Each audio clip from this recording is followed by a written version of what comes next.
మా ఇంట్లో పెట్టిన గణేశుడు ఈరోజు నిమజ్జనం తీసుకొచ్చినాం. మా ఇంట్లో పెట్టిన గణేశుడు. జై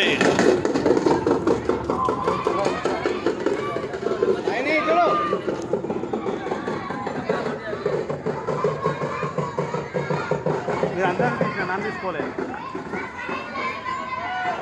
నేను అనిపిస్తున్నా నిమిషం వినాయకుడు నేను అందరికీ అనిపిస్తున్నా. ఓకేనా? రైట్, నువ్వు కూడా వచ్చేసి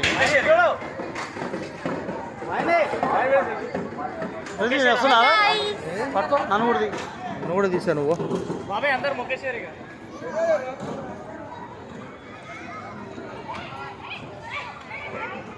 మా ఇంట్లో పెట్టిన వినాయకుడు ఈరోజు నిమజ్జనం చేస్తున్నాం. ఉప్పల్ చెరువుకట్ట పక్కకి చాలా మంది తీసుకొని వచ్చారు. అలాగే మేము కూడా ఇక్కడికే వచ్చి చేస్తున్నాం. భక్త సందోహంతో నిండిపోయింది.